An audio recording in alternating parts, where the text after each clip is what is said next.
A vida humana se alonga no tempo de formas que não podem ser medidas apenas pelos batimentos cardíacos ou pela resistência muscular.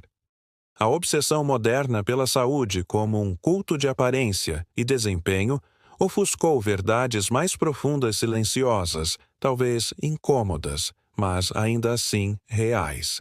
Aquilo que sustenta a longevidade verdadeira não são os exercícios físicos, mas os exercícios invisíveis do espírito. Carl Jung, mais do que qualquer outro pensador do século XX, vislumbrou isso ao perceber que a alma humana adoece e morre muito antes do corpo. E quando a alma morre, o corpo apenas cumpre formalidades biológicas, como uma árvore que permanece de pé mesmo depois de apodrecer por dentro.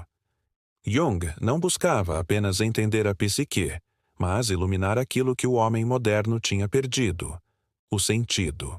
E viver até os 100 anos, ou além, sem se tornar uma sombra de si mesmo, exige exatamente isso: reencontrar o sentido.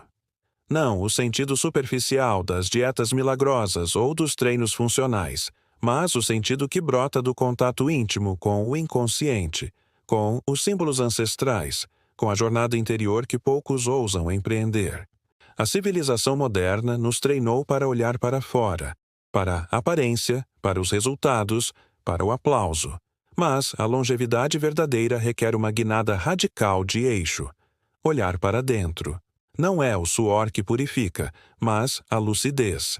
Não é a repetição mecânica do movimento que regenera, mas a reconciliação profunda com tudo o que foi reprimido, esquecido, odiado. A cultura ocidental se transformou num campo de treinamento para gladiadores do ego. Você deve ser magro, produtivo, eficaz, motivado, competitivo. Mas quem disse que o corpo humano é um motor de guerra? Quem disse que precisamos viver numa constante simulação de juventude? Viver muito é viver bem, e viver bem é não se afastar de si.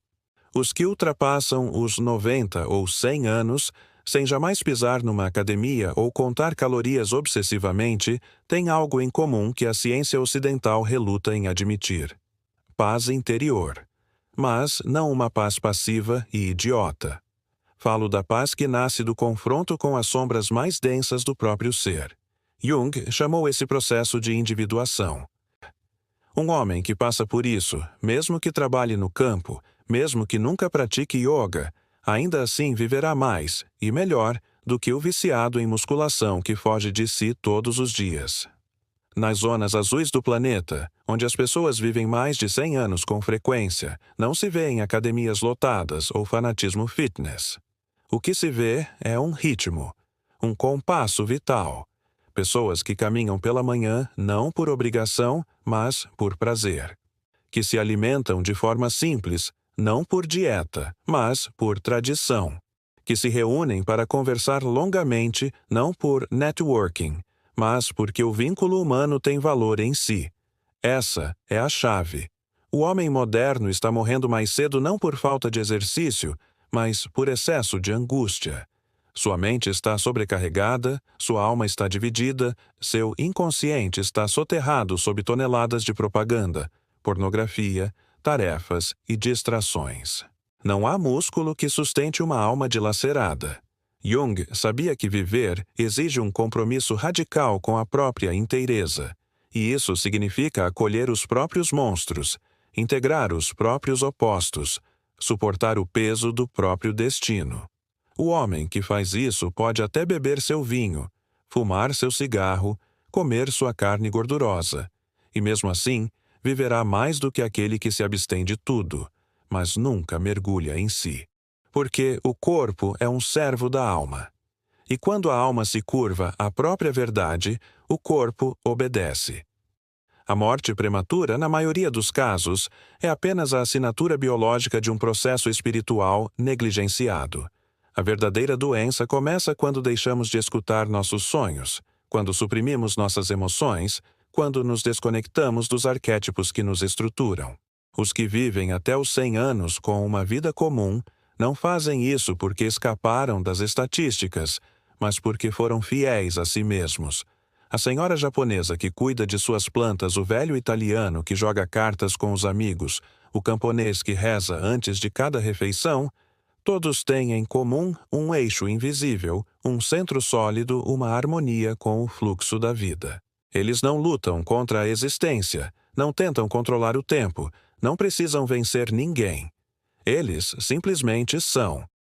A modernidade trocou isso por pílulas, apps de corrida, personal trainers e promessas de 6 minutos por dia. Mas viver muito não tem nada a ver com intensidade. Tem a ver com profundidade. Jung alertava que a metade da vida, aquela que começa por volta dos 40 anos, é o momento em que devemos descer ao porão da alma. É ali que enfrentamos a sombra. É ali que descobrimos que não somos o que diz nosso currículo, nem o que dizem nossos seguidores.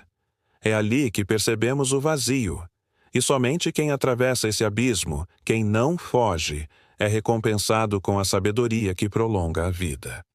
A maioria morre por dentro nessa fase. Se anestesia. Finge que está tudo bem. Troca a alma por uma rotina estável.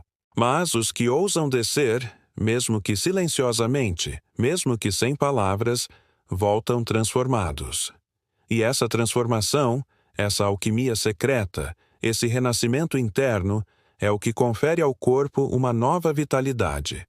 A doença, muitas vezes, é um grito da alma que foi ignorado por tempo demais. A ansiedade crônica, a insônia, as dores inexplicáveis, tudo isso são ecos de um inconsciente negligenciado.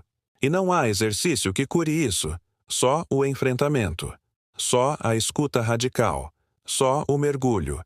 Viver até os 100 anos, sem exercícios, é possível, mas é raro, porque exige coragem. A coragem de parar, de silenciar, de lembrar, de sentir, de não fugir, de não se esconder atrás de agendas lotadas, de status, de distrações. É preciso tocar o intocável dentro de si. É preciso aceitar que a vida não se resume ao controle, mas à entrega. Os povos antigos sabiam disso. Os xamãs, os monges, os velhos da aldeia, todos sabiam que a longevidade dependia mais da alma do que do corpo. E construíram rituais, símbolos, mitos para ajudar as pessoas a se integrarem. A vida moderna destruiu esses suportes e agora estamos sós. Mas a alma não desapareceu. Ela apenas sussurra mais baixo. Ela ainda espera. E aqueles que a escutam, mesmo sem entender, começam a mudar. Começam a dormir melhor, a sorrir mais, a comer com gosto, a andar devagar. E o tempo começa a se curvar a eles, porque o tempo respeita os que o honram. Carl Jung talvez não tenha vivido até os 100 anos, mas deixou um mapa que aponta para dentro. E quem o segue, mesmo que sem músculos definidos, mesmo que sem o cardio em dia, pode sim viver 100 anos, com dignidade, com lucidez, com alma. Porque no fim das contas, o que mata não é a falta de exercício, mas a ausência de si.